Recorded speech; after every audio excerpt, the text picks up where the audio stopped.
Grab your favorite 2-liter soda, but when you're done, don't throw those bottles away. First thing we want to do is cut the labels off. Take a knife, go right through it, but not cut the bottle, and peel all the label off, including the small little bits. Then you're going to take your hot knife and you're going to cut off the top.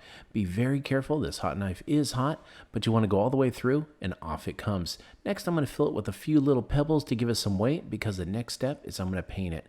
You want to choose your favorite bright colors. On this one, I went with red, and then I decided to go with some yellow on 2 others. The next one, so I went with orange, and then last but not least, I went green on the green bottles. Once those all dry up, I'm going to cut off the bottoms. Again, putting a nice big hole in the bottom with my hot knife. Be very careful, go slow, and be meticulous. You want to make sure you don't burn yourself, but you're going to cut a hole in every single bottle that you painted. Next, I'm going to go over to a 6-ounce cup. These are nice and easy to cut. I just drew a circle and I cut a bottom off of those 2. Next, it's time to paint, but I want to go with black, and I want to make sure that I don't put too thick of a coat on or it'll run. Whether you're waiting for paint to dry or glue to cure, DIY projects come with a lot of downtime. So when I have to wait, I like to cozy up with Cash Frenzy. Cash Frenzy is the perfect Vegas-style mobile slots app to kill time. So make sure to download Cash Frenzy with the link in the description or by scanning the QR code on the screen. Cash Frenzy brings the same authentic casino experience with over 300 free-to-play slots, and there's always something new to try, straight from the casino floor right to your phone. With incredibly high jackpot odds, you've got a chance to hit a mini jackpot in just a spin or 2. Personally, my favorite slot in Cash Frenzy is the Enchanted Forest. I love playing during breaks when I'm making Hometalk videos. It helps me relax and keeps me entertained while I wait. There's nothing slower than watching paint dry. When I want to switch it up, I dive into Coin Mania, a classic coin pusher game where I can collect free coins nonstop. It's free to download and offers a true Vegas-style experience anytime and anywhere. So next time you're in between DIYs, cozy up with Cash Frenzy, your go-to for fun, free, and exciting slots action. Download now using the link in the description or scan the QR code on the screen. Next, I'm going to grab some pipe insulation and start wrapping it around some Christmas lights. These are LEDs. They don't get super hot or anything whenever you put them on. And I'm going to run the cord all the way down the pipe insulation down the seam. When I get to the light, I want to take some black duct tape and put it on each edge. It'll hold the light in place. It won't come out then. I'm going to keep doing that and running the wire all the way down. And it's going to take about 4 of these to put together. When you get to the edge and you need to put 2 together, just go ahead and take some duct tape and put those and wrap it all the way around. Now I'm going to get 2 long strings of 24 feet of pipe insulation. I'm going to just wrap them and twist them all the way around each other. Once I get that done, I'm going to bring it inside, take off the bulb, take those plastic cups that I put on, put the bulb back on, put it right through, and then I'm going to take my bottle and push it right on there. I'm going to put these 2 together, and then I'm going to use some hot glue. That's going to join these 2 together, and the great thing is that hot glue actually kind of welds it right on. Once I get that done, last but not least, I'm going to cut up some cedar boards. I'm going to put some dog ears on them also, and then I also want to paint them. They can be painted black. This one I went with like a silver gray color.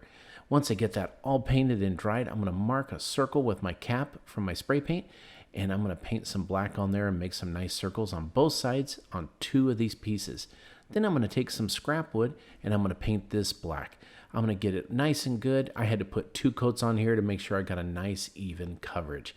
Then I'm going to take a small garbage can, take some liquid nails, any type of glue, put it on the inside, and I'm going to smear it around with my finger. Now you'll see I left some gaps because I'm going to take some hot glue, put that down there real quick because that's going to hold that scrap board right on there as the main glue dries.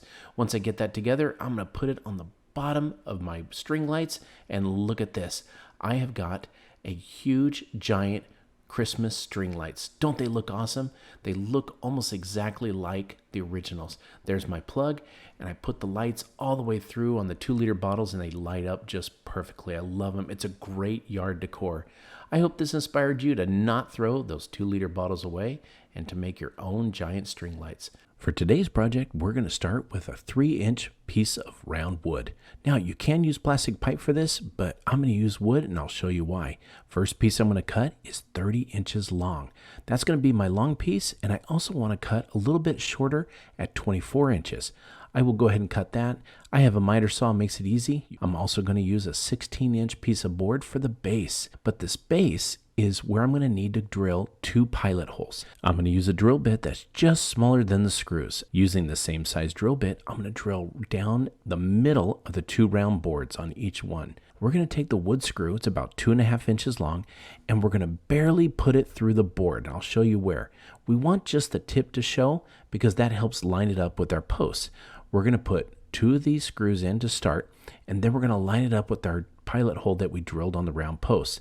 Put that in, secure it all the way, start with the small one, and then you're going to go to the bigger one and do the same.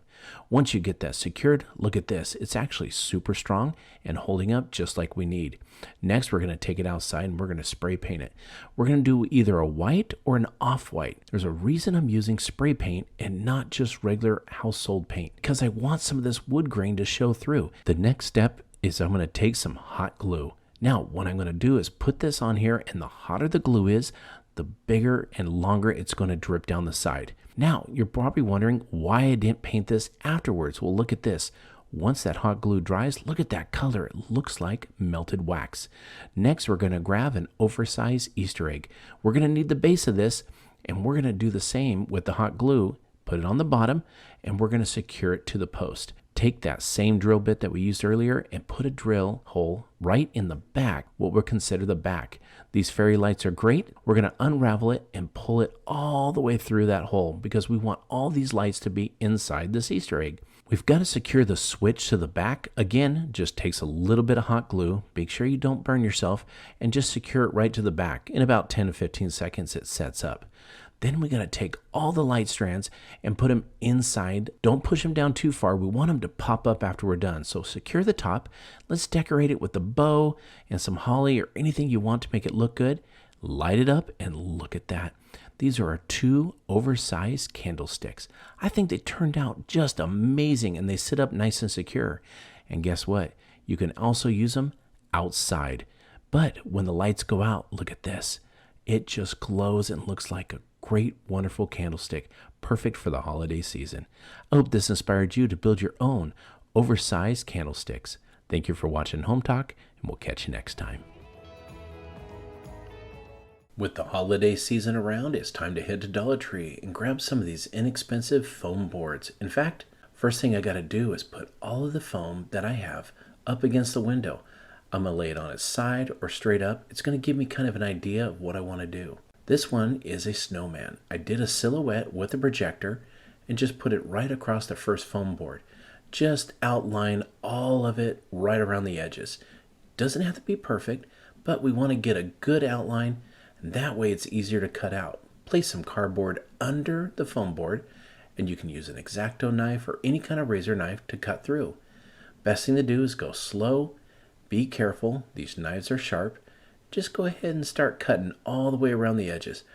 Doesn't have to be exact, but just go ahead and cut. Make sure you get all the way through. There's nothing more frustrating than not being able to get it out. So once you cut it through, take little sections out at a time. That makes it a lot easier, especially on these bigger projects. On this next one, this is a bunny rabbit that we have that's standing up on its hind legs. I'm using a different knife on this one just to demonstrate that you don't have to stick with just the X-Acto knife. So we'll cut out the whole thing right around the edges and we'll just pop that rabbit out. If any edges stick, just use your knife, cut it around, and then just give it a pop. These foam boards come across and come apart nice and easy. Next thing we got to do is we're going to put these silhouettes right up against the window. It doesn't take much, but I'm going to use some white tape for this. That way it doesn't show against the white background. So take the tape, circle it up on each other. It doesn't take much. For this one, I just needed 2 of them, and I'm going to place it in the window. Now, something I noticed was when I put lights behind my silhouette, the lights will show through. So take some black or royal blue and paint the back side of your silhouettes. Now, this might look like a mess, but it actually has a rhyme and a reason for it. Take those lights, these are 20-foot strands, and place it all up in the back of the silhouettes. Not too close to the edges, but as you can see, this is a test, and it's going to look really good. The next thing we got to do is put another layer on.